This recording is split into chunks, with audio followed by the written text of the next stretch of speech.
it doesn't matter if it's one-off. It's we're here. Yeah. It's Well, like one person's here but not exactly enjoying it. I know exactly who that is. That's Chris Hart. He's one half of the reigning champions of the Fun Cup, which is another endurance championship in the mix. Yes.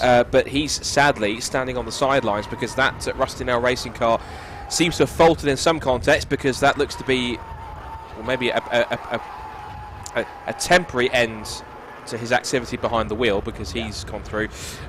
Chris Witherton saying, can you send someone down to Area Motorsport? Rob Esquardo following, of course, well, he's the reigning Civic Cup champion and runs a multitude of Civics. Another car's pulled up. That's the 387 that stopped. That's one of the GMP developments cars standing up to cancel. That's the 387. 387 is the Mark Henderson, Tim Bates, Jeff Curtis, Michael Wasty, Anthony Wilds and Steve Wood car, and that car's pulled up on the back straight on the run to Stowe Corner at exactly the same place. Well, funny enough, you know what we were saying about drivers' names not showing up on TSL timing? Look what we have here. Oh, he's found it. Oh, excellent. Good stuff. So we now see exactly who's driving what. Well done, Mr. Goldschmidt. Well done. Well, no. It's just literally, I was looking at it. I was like thinking, where's 387 on the grid? Where are they at the moment? And it's just sort of like, So who do we have at the wheel of the 387 now that's just stopped? Right, I'm just going to have a scroll through. 387, it was Wood in the Wood. car. So that would have been Steve Wood that's had the stop. Now in the pit lane now is Misty Racing making a pit stop. That's the car 406. Wilshire behind the wheel of that one. But of course that may be a stop, maybe a change to Steve Kite, Matt Allen and Warren McKinley. But as we were saying... Yeah, it's quite funny because Warren McKinley has been racing here this weekend. He's part of the Team Brit infrastructure who are in the Dunlop Brit Car Endurance Championship alongside Martin Compton in the Aston Martin. Yeah, that's a bit of a different car, of course. It's a rear-wheel drive, several hundred horsepower GT4 spec Aston Martin V8 Vantage compared to a 67 horsepower Citroen C1. I mean, to be honest, when you've got a naturally aspirated Leviathan in the form of an Aston Martin GT car, and then you go into something which has got absolutely no downforce whatsoever, standard suspension, standard tyres, steel wheels, more anti-roll bar travel that you can shake a stick at, and and I think in some respects, you know, the time that Warren has had here in the Aston would have prepared him in some respect for this, but it's going to be quite interesting how he decides how he's going to go about it. Peter Mackin, how much power in each car? 68 brake horsepower is the... Well, the thing is that people might get confused between brake horsepower and PS. Now, PS is the Germanic term for Pferdestärke horsepower. So, give or take, we're going to call it 68 brake horsepower. So, effectively, 99 cars with 68 horsepower is 6,732 brake horsepower. I've just seen two cars heading to the pit lane, one of which is the 447, which is the GMP developments with QSP Quitco car. That is the car which contains, maybe not at the moment, but in part of the team, of course, one of our fellow commentators, Mark Werrell. So his bright green car is headed to the pit lane. Also in the pit lane as well, as we see another car going slowly. That was the 309. I think that's had a bit of a problem. That was the 309. We've had the Flying Haggis come back in the pits as well. This is Benjineering that's just, I think, had some kind of a mishap. That's Neil Chillystone, Ollie Samways, Benjamin Atkinson and Stuart Monument. But the other car that came in was the Mukatak Racing team that came in. Now, we've got one of the recovery vehicles. Comes the good old trusty Land Rover recovery vehicle. So that's going to...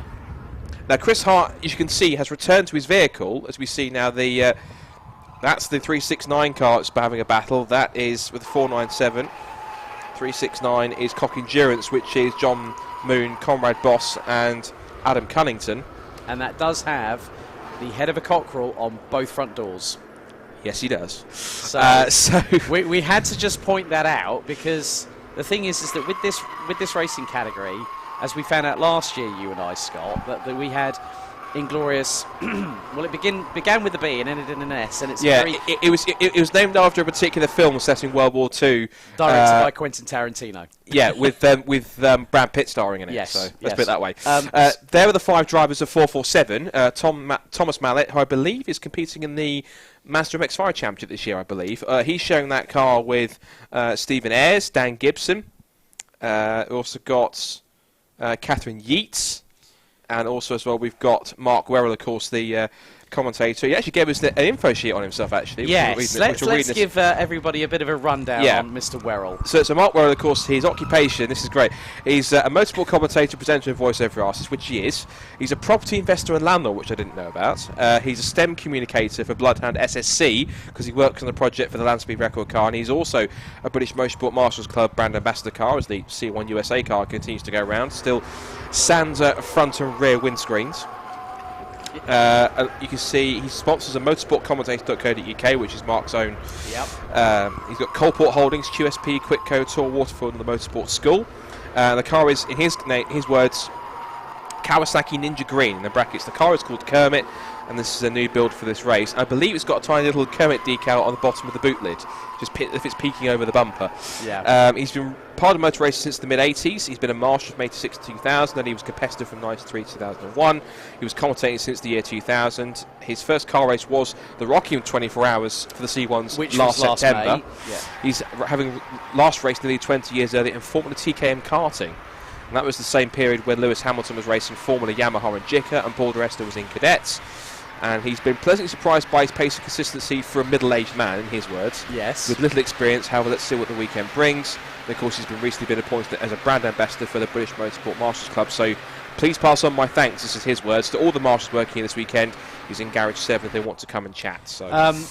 He's originally from Southend-on-Sea, which is about an hour and a half south of my location, but now lives in Lincoln. A regular on the circuit PAs around Brands Hatch, Castle Combe, with the likes of Chris Dawes and a few other people as well. Dave Goddard, who we know very well, is actually here doing the circuit commentary with the likes of Paul Truswell. So it's quite interesting as we get to what is now effectively lap. We have exceeded 40 laps now, Scott. One thing I should mention as well with Paul Truswell, of course, he's a veteran of 24 Hours. Particularly, of course, his annual sojourn to the Le Mans 24 Hours, where he's passed the Le Mans commentary. And I'm not kidding, he does stay up for the whole 24 hours. Oh, yes. And he does that regularly, which I have the utmost respect for. I bet you he's doing it for this one as well. I bet you, hands down. I would be surprised if he wasn't. If he hasn't, Paul, you're slipping. But I digress. No, I've no doubt that he will be, as he does with any other ones. I think he's taking this as seriously as he does any Le Mans 24-hour race. I'm sure of that. So. But yeah, I mean, great to hear from C Mark before the race, and we wished him all the very best of luck. Obviously, the lights is starting to fade. Time now is coming up to 20 to 8 British summertime here.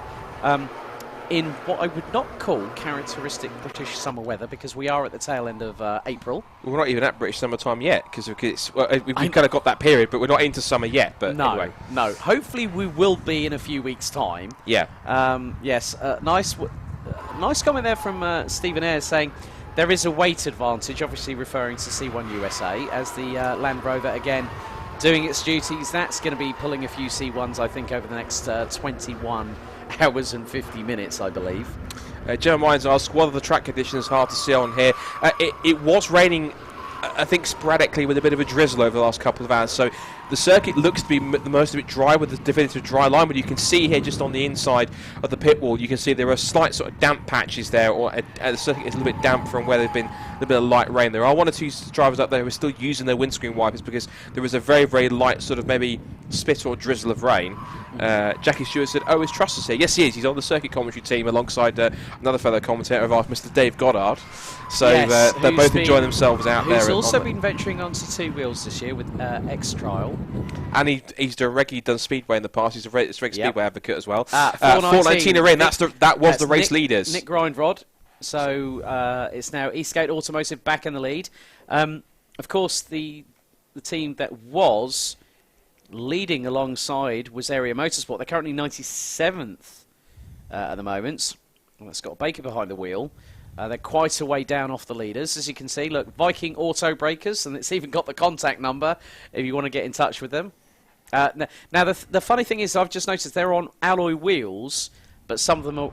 Now, there was a very interesting comment. I can't remember who that was on YouTube. I don't think there's any distinct advantage by running alloys, which the Team Merlin International Quartet are doing. Whereas Team Tivoli behind them are running the... what they call more like the steel wheels, effectively. Yeah. So I don't think there's any real advantage because they're still going to have the same rolling road circumference on those platforms as one of the cars now pulling into the pits. That's 479. 479. Superleggera Racing into the pit lane. They started back in 50th place on the grid. They're entering the pits in 46th position. So a few progresses. That battle, just noting, between Merlin and Tavoe has been going on for several minutes now, for several laps, because still Katie Milner cannot shake off the attentions of the 317 of John Harmer, who has been sat on her back bumper for quite a while now in terms of that battle, so that continues to rage on.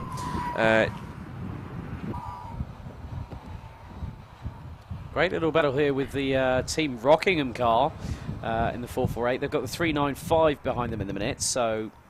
Stephen Ayres just asking, more should be sending you commentary info. Where are you, boys? We're actually in...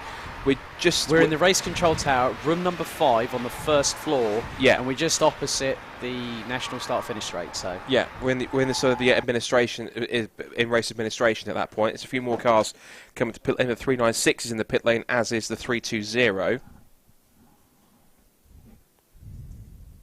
I'd imagine also as well they're talking about the weight advantage of having steel wheels compared to the alloy wheels. I would imagine that if there is any difference in weight, they would have nullified that by putting in a little bit of ballast sort of weight in there to kind of equal out the power to weight ratio in that sense.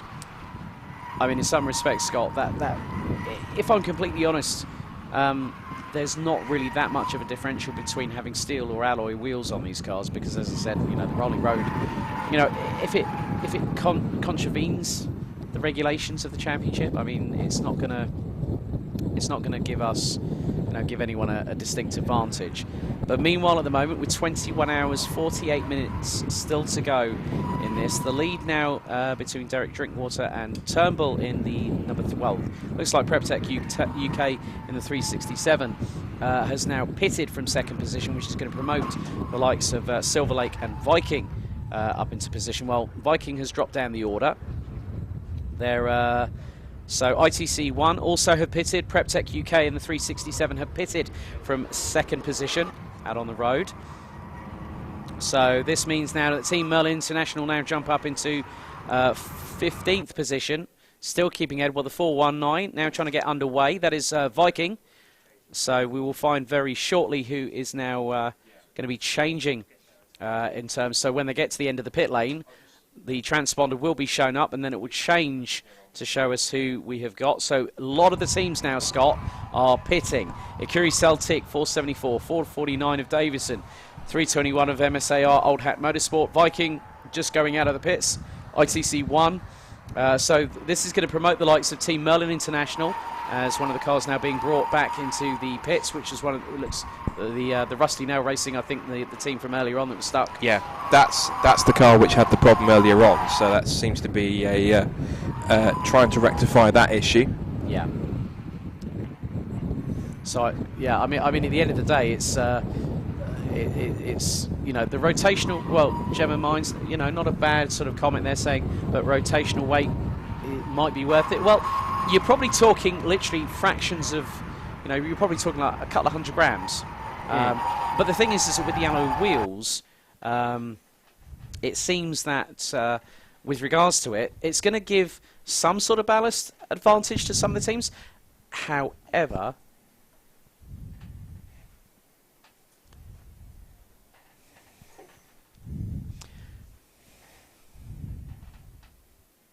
so now we've got the 474, Ikuri Celtic with Clapham North, currently in the pits, having refuelling underway. 21 hours and 45 minutes, or just over thereof, to keep us going. They're currently 9th, but they will drop down the order. This is going to...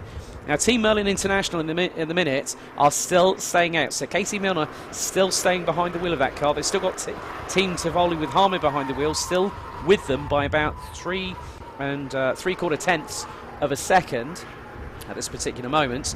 So still very much all to play for. We've still got plenty of this race still left to go. We're getting some very interesting part numbers from Mark Weller.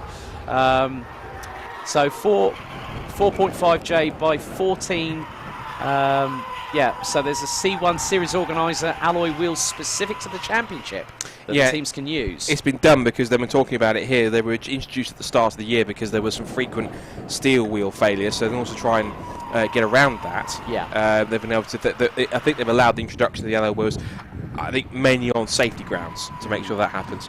Maisie Phipps asking, it's almost as if Area Motorsport were never even in the race. They were in the race earlier on. They were fighting for the lead. They were battling with the front of the field with Eastgate Automotive Racing. But unfortunately, they dropped out of the race for reasons. It was off camera, so they sort of dropped down the order roughly, I think, not long after, about an hour and 15 minutes or so, and then afterwards they sort of disappeared from sight. And then the next time we saw them was their car being transported on the back of a low loader behind, because the view we have is looking across to the grandstands in front of the national pit start and finish straight, as we see the 480 car still in that battle with the 317 with Team Tivoli with. That's got Harmer behind, but Harmer behind the wheel of that one. So that's been raging on since the word go. So that has been for over 2.25 hours now, Scott. That's an intense battle that I think could probably still see raging on. William P. just had a look through the regulations. It is just the C1 body that is allowed. The 107 and the IGO was part of the B0 project, instigated by Toyota and PSA Motor Group. So, you know, the thing is, it is only a C1 that can compete in this championship. If the Peugeot 107 and the Toyota Aygo had their own separate series, they would probably say, well, that's what it is, guys. As looks like Adam Burgess is out of the 376 there, which is Citroen Racing, currently sitting in 5th position at the minute. Well, I think, we've got a lot of pit stops happening at the moment. I count probably, by my reckoning, at least 20 might be in the pits at the moment. Now seeing the 306, that's the our esports team that are currently on track at the moment. 306 esports and stars. And Stopford, that's Pink Tiger Racing. 430 have come to a stop, and that is the car which is Rick Potter, Martin Jeffs, Jeremy Webb and Tim Rowbottom. And they currently have Webb at the wheel of that car, so either that's a spin or that's some kind of mechanical issue that they've had, but that's car's being pushed well off the road at the moment. Bram Ryan is asking, is the Aston Martin Signet allowed? Unfortunately not. No, it's definitely not. For clarification, it's purely the first generation Citroen C1 is the only car that's allowed. So that is any vehicle that was produced between 2005 and 2014 before the second generation was introduced. 474, I did get a text from George Grant saying that the Acuri Celtique with the Clapham North car was coming to the pit lane. It was in 6th position before. It's going to rejoin in around 13th to 15th position very, very shortly, I would imagine. So now we see more action going here. We've got the 481 and the 411 battling through the pack. Well, the 411 is Kraken Motorsport up into 3rd position overall now, behind Silver Lake Racing, who are 36.4 seconds adrift of Silver Lake Racing, with Preble behind the wheel. Drinkwater still, well, looks like Eastgate Automotive Racing have pitted, Scott. And also that battle for 3rd and 4th place is starting to make its way up through the order. Rolf Southern asking what happened to Area Motorsports. We understand, according to Stephen Ayres, that they rolled it. So thanks to Stephen for giving us that information. It wasn't on our cameras on screen. We did see it. Only first sight we got of it having a problem was tumbling down the timing screens. But then we saw the car coming back on the back of a low loader behind the pit straight grandstand opposite our view from our commentary position here. Yeah. And then they... I presume, I'm not sure if that car's going to get back out yet. Not just have a look down the area, see if it has got back here. It hasn't, unfortunately. So there's quite a few teams with exclamation points on the TSL timings. So that includes the 387 of GMP Development Stand Up to Cancer. Yeah, Rusty Nail, Team Crossacre still in the pits. They're 15 laps off the leaders. 364 Atomic Racing that came to an abrupt halt on the National Start Finish Straight. C1 USA still circulating. They're 23 laps off the leaders, but that is one car that's going to get very cold very quickly. Maisie Phipps actually telling us the car is back out there with Swifty, also known as Carl Swift, who's a former front runner in the Civic Cup, and also he was last year competing in TCR UK at the wheel of a Maxim Motorsport Cupra at TCR. But he's now got himself back out there. apparently we're being told sort of two different things here on the screen. So we are being told about the area car. Either it had, from what we understand from the information we've got from coming through, is that it had some kind of a roll or an incident, and it wasn't a pretty looking sight at the end of it. Obviously, it looks like they've got the car back out with Carl Swift at the wheel of it. So we'll wait and see how that car's looking once it's if we can catch it back up on the car at that point. So. Well, Scott, I'm going to head out of the commentary box and head down to the pit lane, because joining Scott Woodwiss, who's been in the pit lane for the last couple of hours, managed to get a good interview with Brendan Lee. Dan Blake, I'll hand it over to you. I'm going to take my phone so at least I can keep in touch with you guys in a minute. Excellent. Well, I'm sure we'll hear from you at some point down the pit lane within the next couple of hours, Alex. So I'm sure you'll be able to go down there. One of your tasks might be possibly to go down there, and unless Dan has any news on what happened exactly with Area Motorsport, go and find out exactly how the area car's doing. That's going to be my first order of business. So, yeah, guys, I'll leave it to you. Good stuff. Thanks, Alex. So Alex head off into the pit lane, and quickly joining us onto the microphone in just a second will be Dan Blake, who's been in the pit lane. He'll be able to give us one or two information. Right, so we'll go on the basis that the Aero Motorsport car is back out on the track with Carl Swift in it. We're still looking at the Pink Tiger Racing car in that one. Charlie says, where's the mention for 370? Went from 80th to 15th. That deserves a shout out. So 370, that is, let's see, 370 is Spy Motorsport. That's Peter Young, Paul O'Reilly, Brent Millage and Joshua Potter. And he's now currently up to 15th position.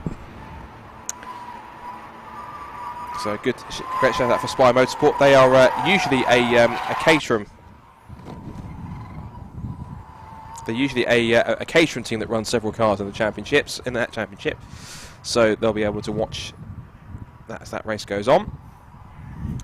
But now we look towards the front of the field, just to give you a quick recap as we approach now 2.5 hours in this race. It is now Silver Lake Racing that have taken over the lead at the moment, but both they and Eastgate Automotive Racing are in the pit lane. So Gary Preble was at the wheel of that car leading the way with 45 laps completed. Eastgate Automotive Racing currently showing in second place with David Drinkwater at the wheel. Cracker Motorsport up to third, now with Stuart Lynn at the wheel of that car. Fourth place still for Team Celavi with Paul Dickinson at the wheel. Impressively fifth place now for the car 369 Cock Endurance with that's car number 369. That will be at the wheel of that car.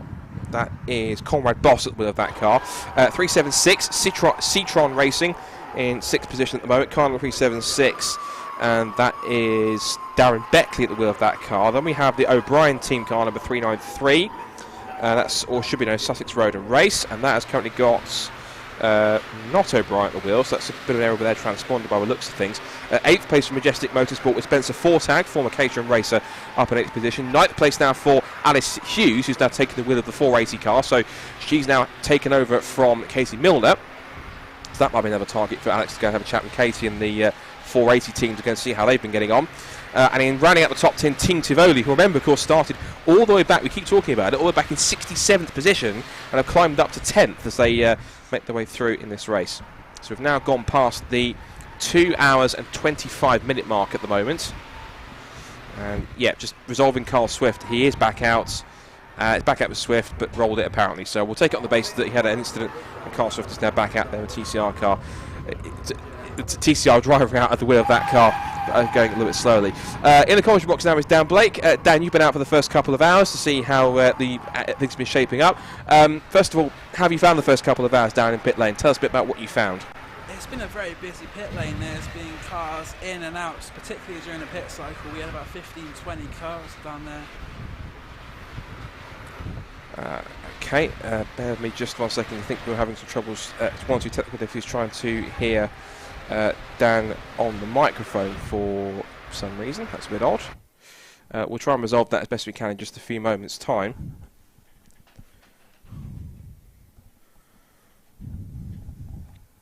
So we'll have a look at that for a second. We've got the Silver Lake car into the pit, and that's pretty important because that's the car that came in from what was leading on car number 398. So Gary Preble was at the wheel of that car. Looks as though he's going to jump out, and we'll find out exactly who's in the car. I think he was giving the thumbs up to saying everything's good with the Silver Lake car. It did drop down a little bit further on. 480, just getting a note from Mark Waller. Thanks for the update. It's dropped to 18th after its pit stop. So although it is showing back out now in, well, 9th place now, because I think it's moving back up again because a few more cars come back through. After it had some after its pit stops gone through, so it's gone up into 9th place now.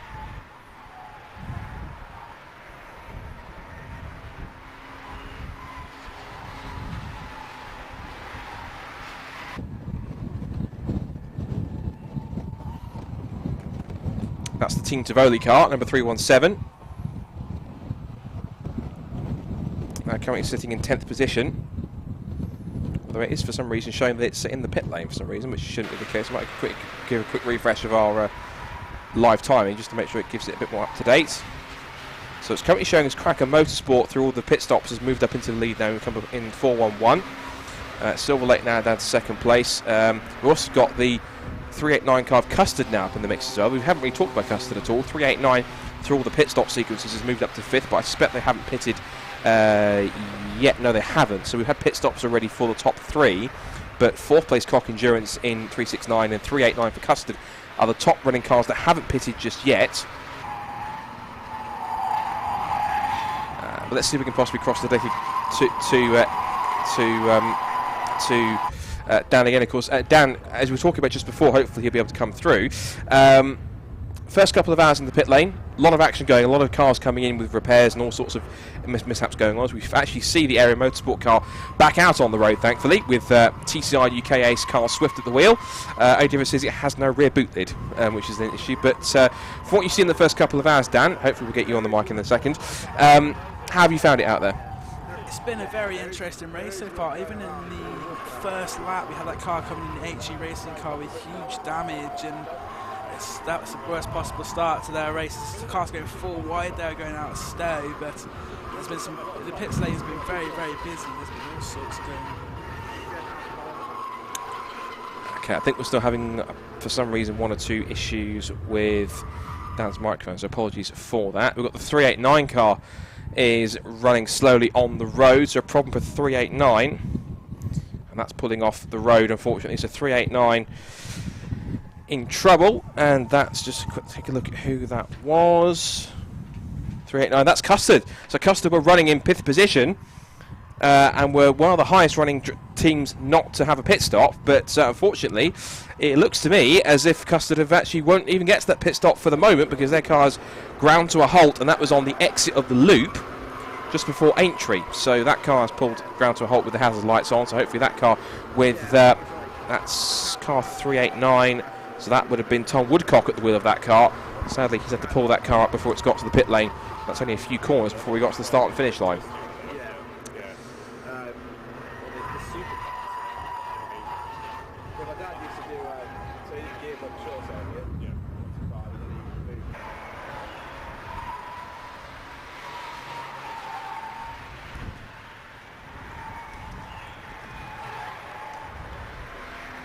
So Area Motorsport with a taped up right rear window, same as C1 USA had. So obviously if it has gone over, then that's the quick fix for that car, with now Carl Swift at the wheel.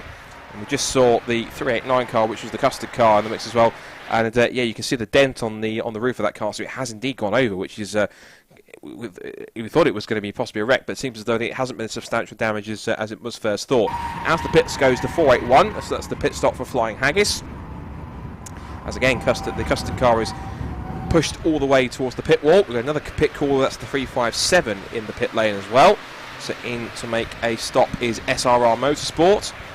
And SRR Motorsport has currently got Steve Houston at the wheel. So that'll be a handover to either Matt Nossiter, Alan Lee or Dan Harland. So that'll be a scheduled stop for them. We're coming up now to 2.5 hours run here, as the headlights are ablaze here at Silverstone. I think there's still a little bit of moisture in the air as well. A few more cars coming in for scheduled stops. Andy Gregory has just tuned in as there's been some carnage, a few running without screens and back windows. A couple of cars have had some incidents. One of them was the C1 USA car, and that car went over and is now currently running without any front or rear windscreens as a result. So C1 USA, who started all the way back in 91st position in car number 416, and that was the John Meyer, Joel Carnes and Amy Dilks car. And we've also had, I believe, an incident and a roll for the leader at one point, which is Area Motorsport. That was the car that Rob Baker was sharing. He was sharing that car with Carl Swift, who's at the wheel of it at the moment, in car number 384, with David Vincent and Luke Handley, who are two drivers who are familiar with the Civic Cup, and Rob Baker is the reigning champion in that championship. You see some more battling. One of the GMP development cars battling with. That's the 396 car. That was the car which was going to have the dubious honour of the one of the best pub quiz UK Club Motorsport pub quiz questions, which is which car started in last position in the C1 24 Hours. It would have been that car, the 396, the Riverside Performance car, with MX5 Supercut racers Aldo Risi and John Stack, and they were sharing that car with Alan and Rory Brown. But in fact, it was then the Muckatak racing car which did take pole position in the qualifying session yesterday, and that was the Muckatak racing car 347, which is Declan McDonald, Joe Wiggin and Simon Walker-Hansel. So lots of activity going on in the pit lane at the moment, and fresh from his stint to the commentary box and down on pit lane to give us a bit more of an update as what it's like down on the ground, down to our man who's going to be having a chat to some of the drivers down there, Alex Goldsmith. So Alex, what have you found down there in pit lane? Right, just to give you an update on 364 Atomic Racing, they are currently taking out the current engine. Looks like it was a terminal engine failure. I haven't had a chance to speak to any of the crew yet, but there is a new engine behind the rear axle of the car. If we can sort of come through into the pits here, so as you can see, they've got the wheels jacked up. Now this is the beauty of live TV for a 24-hour race. But as you can see, they are taking out the existing engine. Looks like there was a terminal failure, and they've got a new one. Well, a reconditioned one thereof. About to go into that car. So the 364 now on the back foot here in Garage 3. So really it's going to be very interesting how quickly they get the new engine up and running in the car, get the fluids in and get the car working. So it'd be quite interesting if I can try and have a chat with somebody to see what's actually happened. So let's just see if... No, who shall I ask? Who shall I ask? John, come on. Now, 364, looked like a terminal engine failure. You've got a unit to be shoehorned into the front. What happened? Was it an internal cylinder compression failure, or...? We're not going to be sure until we get it stripped down and have a good look at it. It's detonated itself, though, so it's self-imploded, but hopefully you guys can get back out on track and continue with this. We've got another motor ready to go, so it's all dressed and ready to drop in, so the guys are cracking on now, and we'll soon have it back out, I'm sure. All the very best of luck, John. John from Atomic Racing there, 364. So, new engine going in. Let's hand it back over to Scott and Dan in the commentary box. Thanks, Alex. Thanks for the information. So lots of work going on already for Atomic Racing car number 364. An engine change going on for them. So we'll have to wait and see how that one plays out. And hopefully we'll be able to get Dan Blake here, because it's Kevin Wines trying to get him through on the line here. Dan, how have things been so far in the first couple of hours so far in this race? It's been interesting. The pit lane was extremely busy, as you say. We had the car on that first lap there. HE racing car, which had the battered back end of it, and it's amazing how quickly that one came out, because that looked like it had some quite substantial damage, and that one came back out. But as I say, it's been very busy in the pit lane, but there's been some fantastic work done by the teams. And also I saw firsthand the issue with the 351 leading to the penalty. It looked like they had the petrol containers when they only meant to have one out, and I did see them taking a stop go for that as well later on.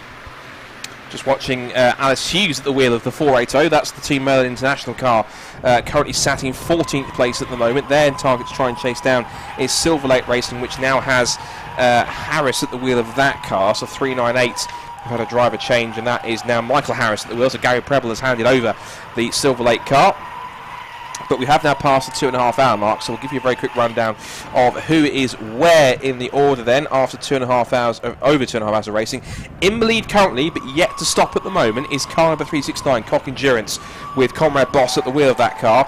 Second place, effectively, will be the leader after Cock Endurance stops, is car number 419. That is the Viking car now in the lead, and that now has the wheel of it Paul Tompkins. In third place at the moment is Tim Selavi with James McIntyre, a former Kumo BMW frontrunner in his BMW. Then in fourth position now is the former leaders for a while, which is James Poulton in the Eastgate Automotive Racing 318. The ASR car in 5th position now with Callum Cripps at the wheel, who's a winner NASCAR Euro Series racer this season. In 6th place now is AB Motorsport, as Cock Endurance I think have just lost the lead this time by. So either is a pit stop or potentially an issue for them, one of the two. But Viking have just gone past and into the lead of the race. And Cock Endurance falling down the order now. So either that's a problem, Dan, or that's...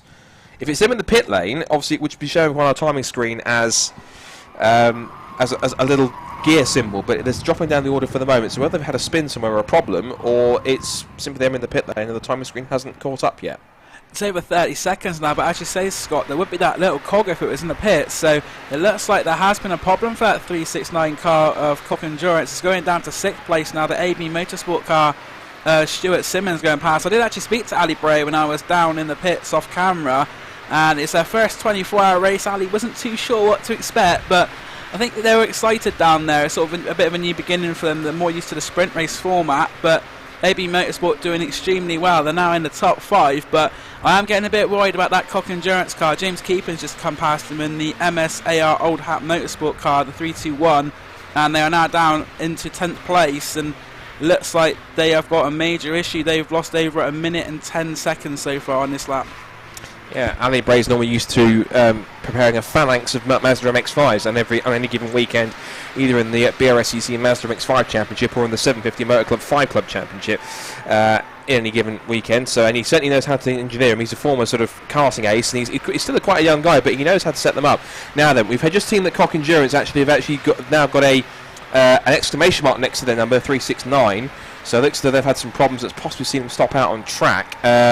I've just seen over the bridge as well, you just saw the custard car being recovered as well on the back of a low loader, so that's going to be brought back around to the pits once it's done.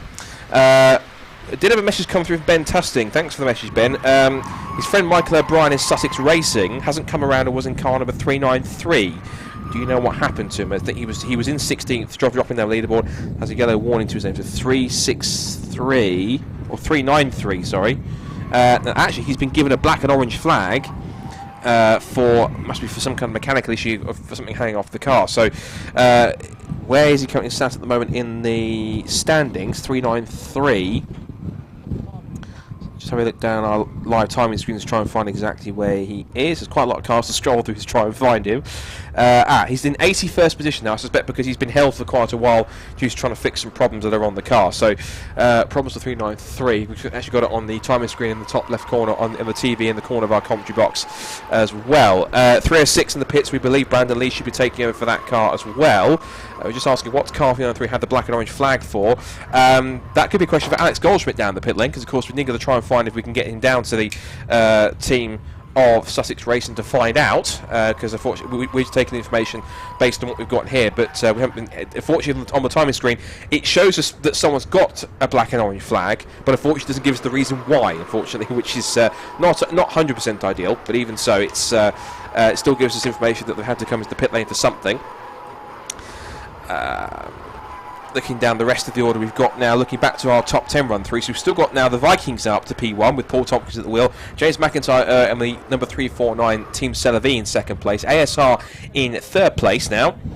As we now look at that's on screen, the 358, and that's 358 being Red Nicker, that's John Leopold, Harry Nerja and Ken Davies at the wheel of that car.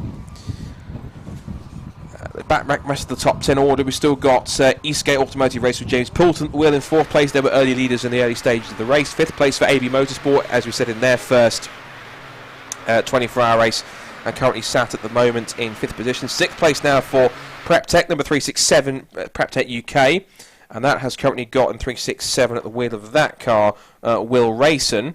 7th place for number 411, which is the Riggers with car number 312. That's the C1 USA car. 312, sorry. 312 is the Advantech Endurance Racing car. That's the car that had problems earlier on. Sean Watley, Chris Williams and Benjamin Atkinson. That car running slowly on the exit of the left-hander of Aintree onto the Wellington Straight, and that car's pulling off in pretty much exactly the same position, Dan, as the Custard car did a few laps earlier on. Yeah, and that car's currently been driven by Vic Hope, a racer who He's raced Hondas and Track Attack Race Club and other series as well. So Vic Hope not having the best of times, has had to pull that car over. It was, as you say, down in 85th place. They've had a lot of problems before. And another car which has been in the pits, it looks like, for a little while, and dropped down the timing screen, is that 306 EA Sports Stars car. That's 87th place at the moment, and they are currently 7 laps down in the leaders. It's got Richard Roberts at the wheel of that car now at the moment, but that car, of course, is featuring Miguel Feixa, who's the Portuguese driver who was one of the top drivers in one of the many GT Academy competitions, along with Geoff Cox. And also Brendan Lee, of course, is the double F1 esports champion with Mercedes, well, currently employed by Mercedes as their official esports driver, one of the official esports drivers. Recently made his single-seater debut at the National Formula 4 Championship at Snetterton last weekend, and actually scored 5th place in qualifying before scoring 4th on the road, but then was given a penalty for a bit of contact he made with somebody and ended up 10th. But for a first single-seater race, that was pretty good. Now, double-wave yellow flags are being run down. Team Celavi puts the fastest lap of the race in, 3 minutes 3.481. And yeah, Mark Waller and that's the reason why the Superleggera cars are in the gravel trap, and that's gone quite a way off. That's obviously had quite a big moment. And looks as if it's down roughly at the Maggots, Beckett's and Chapel area complex of corners, and that car looks as though it's had such a big moment. It's gone all the way off the circuit, been beached in the gravel down. That's gone a very long way in. The driver would have probably had a bit of a moment seeing that happening to himself, and it looks like, as you say, it's either at that Beckett Maggots area or it's just going through Village on towards the Wellington Straight on the complex section. But the marshals look like they're struggling to get that one back in. There's 3 of them pushing it very hard, but I don't think they're going to be able to get that one out. That one may need to have the live snatch on for that one, potentially, Scott. That's the Alan Middleton, Alexander Middleton, Tony Best, Rick Andrews and Charles Jones Best car that's gone off the road. I don't know if we can scroll down and see exactly who's in that car at the moment. Let's have a quick scroll down. 479 is the car which we're looking for on the timing sheets. It looks like somewhere around in the 70s in terms of position. Where has it got to? 479. Where was it in the order?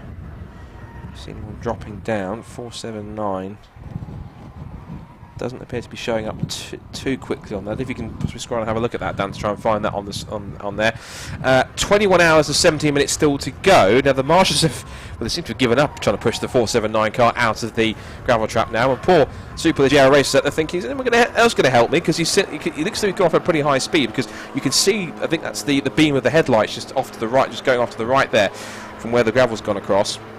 They were in 51st position, Scott. I've got A. Middleton behind the wheel, and that is the car down currently in 51st. But also, just Cocker Endurance still haven't come back into the pits. They must be stuck on track as well, because they've fallen right down to 51st. Yeah, Conrad Boss was at the wheel of that car, so obviously a problem for that one as seen them continue to tumble down the order. Sadly, it's either it's to give you the Leggera car. It's a Middleton, but it's either Alan or Alexander that's gone off the road. As we see the 344, that's the Rustys racing car with Terry Buckle, Matt Dickens, Hugh Buckley, Phil Buckley, Martin O'Brien and Martin Thomas at the wheel as we head towards the end of hour number 3 here of this Distrigo C1 Racing Club 24-hour challenge here at Silverstone. 99 cars started the race, and of course we've still got just about almost all of them going, with one or two still hitting strife on these 2 3/4 hours that we've run so far. Of course, if you are watching YouTube, hello to everyone watching on YouTube, of course, online. Of course, if you do get your comments in, because of course any comments that go through on the live stream, we do see. We've got a live feed of the comments coming through here. See, they're talking a bit about something to do with TSL, I think, on the comments there by the looks of things. I think our comments are a tiny bit behind what we're seeing. I think it's matching up with what position the live stream is in. So if we're a little bit behind, it's just or picking up on things which have been commented on maybe a couple of moments ago. It's because we're a little bit behind on the timing sheets. Now, we've just seen the AB Motorsports cars being chased down by the 331. Now, that is the Bianco Auto Developments car. That was started by Paul Plant.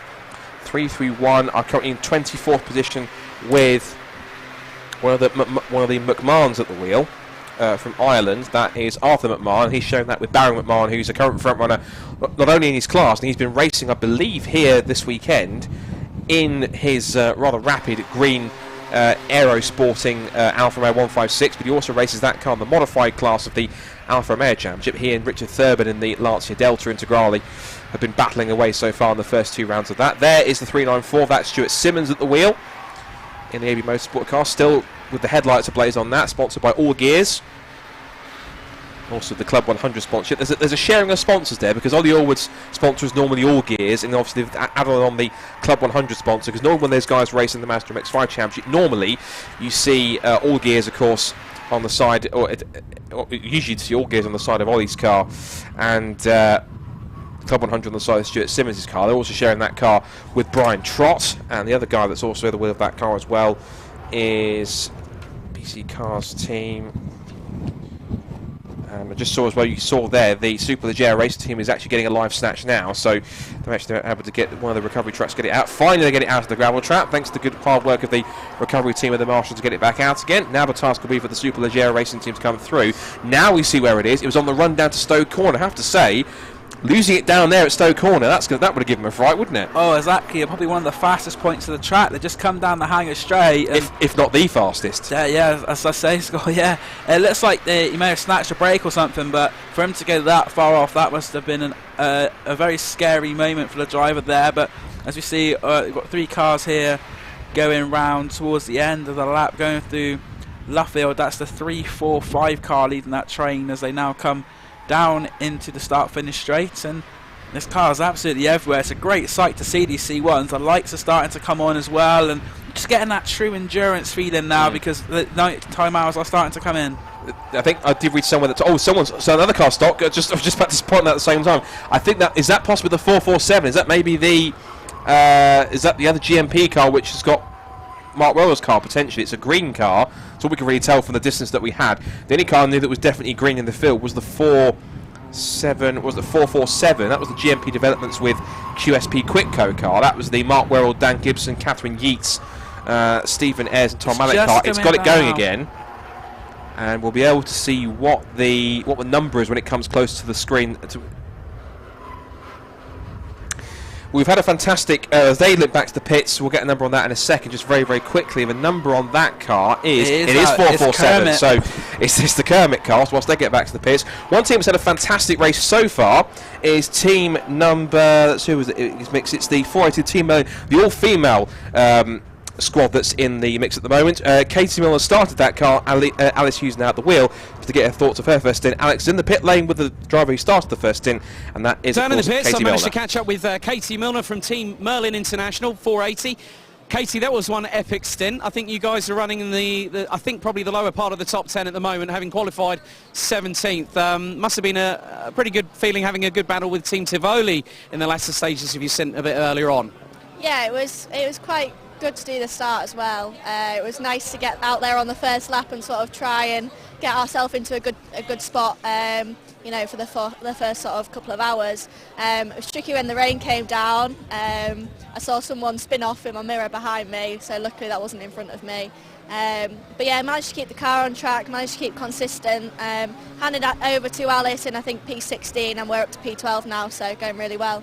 And obviously you've got some very, very accomplished female racers, including Jem Hepworth, who was with the Girls on Track finale in Le Mans earlier on this year, also a very accredited karter in her own right. But the team that you guys have got together really seems to have gelled very well, especially with selecting the drivers as well for this particular process, and obviously having some great backing. Obviously there's drivers out there who have got in touch via Facebook, like such as Isla Monday, who runs in Bambinos in karting. But to see you four battling with the top 15 must be a really good feeling in the initial stage of this race. Yeah, it's been a great experience, and now we're here at the race, so this is where it all matters really.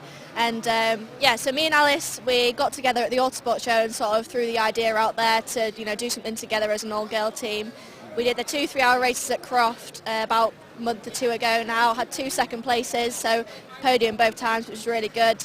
And then, but the aim was to sort of use Croft as a test to get used to the car, and then this is the ultimate race. So, yeah, we went really, really well at Croft, and then we thought, right, we need to find 2 more female drivers that can join us, that can, sort of get on with us, and that are quick and consistent in the car. But not only that, they can, do the pit stops quick and everything else that goes with it. So, yeah, we had a good couple of test days here to sort of test some different girls, and yeah, we've got 2 really, really quick girls, so hopefully, we can keep consistent all the way through the 24-hour race. Well, Casey, you're the very best of luck for the remainder of the race. We'll hopefully catch up with you and Alice and the rest of the crew. As just right next to me, we've got the Kawasaki Green, Kermit Green 447. Scott, Dave, back to you up in the commentary box. Thanks to Alex. Yeah, we just took good to hear from Katie Miller on that one, and best of luck, of course, the rest of the stint. Of course, as we said, we've got currently Alice Hughes at the wheel of that car as well. Just whilst we were talking, there, you saw it in a inset in the picture. Now there's the three. There's now the. That's the Cock Endurance car that went off earlier on. That car's been recovered now from where it stopped. There's obviously a mechanical issue for that car that was before it came in. It was scheduled to come in for its pit stop. A 3/6 in the lead of the race, but now it's dropped down the order. We did see a spin also on the little picture you saw inset in the bottom left corner. That was the 366. That was Dan Welch, Matthew Telling and Rob Austin, as in, yes, that Rob Austin, of course, that races in British touring cars. That car had a spin by looks of things down at the same place that we saw the Superleggera racing car go off. And just looking at where the Welch Motorsport car is currently running at the moment, 366. Currently sits at the moment, I perceive, in 76th position, so they're a little bit further down the order with some work to make up. As you can see now, we were talking earlier on about the fact that now that the sun's starting to go down, the light's starting to fade now. The great thing is now you see the lights are starting to go ablaze now. It's starting to feel like a proper endurance race. I remember seeing something earlier on this week that suggested that Tom Christensen said that when you get to this point in the race, when the sun starts to go down, it's now dusk, the lights start to come on, that's when it starts to truly feel like an endurance race. In his case, he was talking about Le Mans, but this is where it really starts to get the feel in terms of, it's only been almost 3 hours in this race now, but it really feels like it's feeling like a true 24 hours, which is what it actually is with these guys now. Headlights ablaze. Now they start to go into one of the biggest tests, which is to be racing in the darkness now for however long it is until till dawn breaks tomorrow morning. Yeah, it's probably the drivers are looking forward to this as well. It's one of there's not many races really in the UK where you get to race at night anyway, so it's a bit of a novelty for them. And also it has actually been officially declared now nighttime racing. The message came up on the TSL timing that we are now officially into nighttime running, as we see the 344, the Rust Easy car that going through the village down in towards the Wellington Straight, and that car is currently been driven by M. Thomas.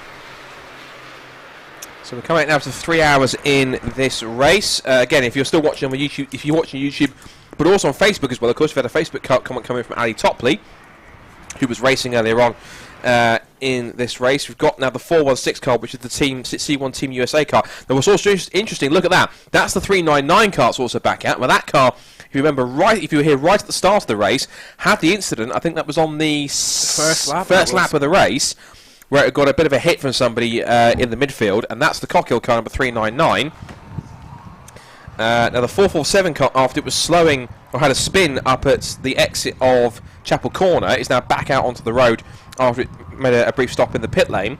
But the 399 car, which is the Cockhills, Simon, Harry, Edward and Hannah, with Lawrence Harris and David Abbott, both Ed Cock and David Abbott, former Fiesta racers. It's currently down in 93rd place at the moment following their problems earlier in the race, so as I say, there's a long way to go for them, but it is a 24-hour race. Anything can happen. They can still make up some places, as there's a slowing 493 car there just at the new complex of the circus. So it looks like that one's had a bit of an off. That's the MKN Scuderia Coloni, or the CO1 ONI car. We're going to call it Scuderia Coloni car. That's Keir Lumsden, Michael Roberts, David Parsons, Chris Dimon and Julian Gilbert. We just saw a new fastest lap of the race being popped in by our current race leaders, which is 3 minutes 2.826 for Team Celavi, with James McIntyre at the wheel of that car. Also looking at the Superleggera cars back out on track now after its particular spin, as we're now focusing on the 321. 321 being the MSAR Old Hat Motorsport team. They're actually now currently running in 7th place at the moment, and that currently has at the wheel of it James Keepin. He's sharing that car with Callum Hutchings, Tony Hutchings and Daniel Bruce, but that car actually originally started second place on the front row following the problems for a Mack attack, I believe. Yeah. Just taking another look again at the 399 car. I think that's David Abbott, who's obviously got there in the the white and blue overalls in the background. We've also got a driver there who's got his helmet on when he's racing to go. So the cars are being refueled at the moment. As for the 399, of course, that had its earlier dramas being repaired at the moment. But I think it must be still almost rooted down the bottom of the times, I would imagine. 93rd, I think that car was when we just had like a second ago. HE Racing 93rd. Yeah, and of course some other teams that are going to try and make their way up through the order after earlier problems. Of course, we had issues for Rusty Nail Racing after they stopped on track on the run down towards Stoke Corner. C1 USA, of course, had the roll which put it over, as did, of course, Area Motorsport, and they were early leaders. And look at that for a shot. That is true endurance racing. Look at that. Headlights ablaze down what is now the new International Wing Complex pit straight as they pour their way into Abbey Corner. Headlights ablaze. That is a true shot of endurance racing. Winning the car place on the M25, that sort of... If you're not far off as they come down.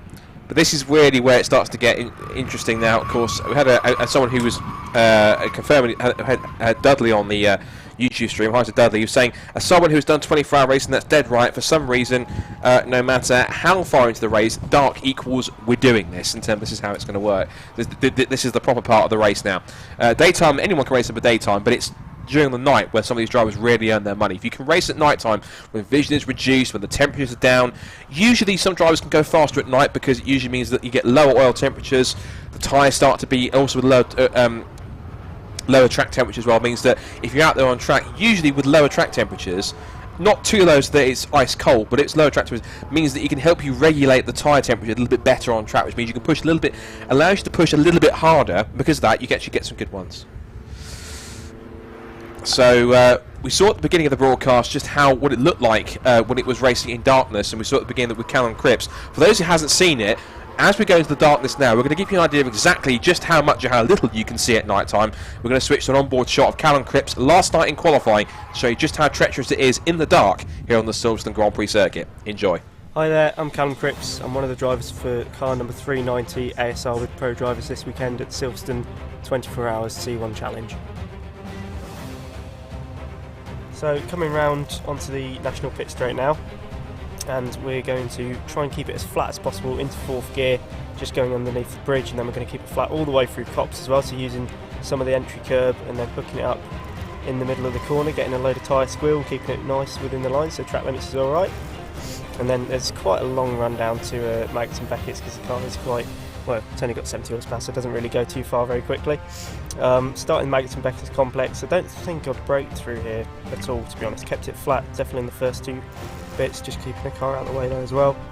Into the left-hander, and then dropping down into third for the right-hander as well, and then keeping it flat as possible to get momentum onto the back straight.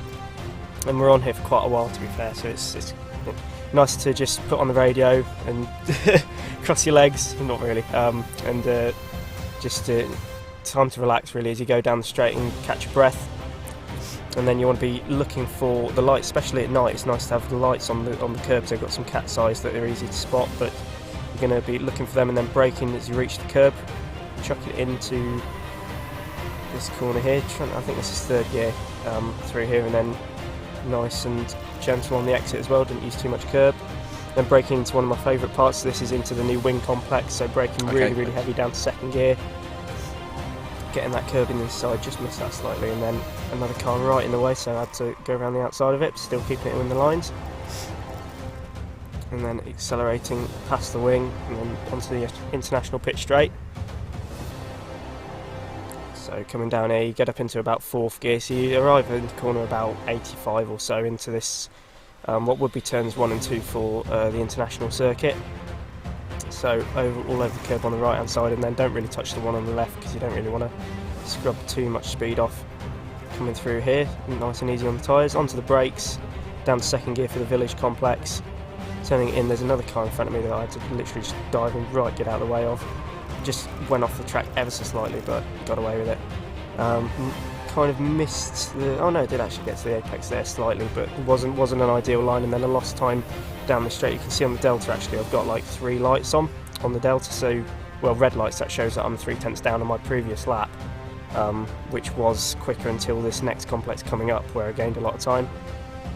So coming down here, back up into fourth gear, and then coming into the Brooklands complex, so you want to be braking at about the turn inboard and then chucking it in, trying to meet that curb on the inside, which I managed to do, not too bad then, keeping it up nice and flat. Then down into second gear, using the touring car line and hooking it up on the curb on the inside and carrying it round. and then pretty much flat from here on in. There was a bit of debris actually on the curb that I was going to use, so I had to kind of back out of using the curb the whole way round. There's a lot of gravel on the exit of that corner as well because somebody went off earlier. But yeah, and then keeping it flat all the way towards the pit lane once again, so just going past all the teams now, you can give them a wave, and that is a lap of Silverstone GP in a C1. And that was a 3:04.8, that one.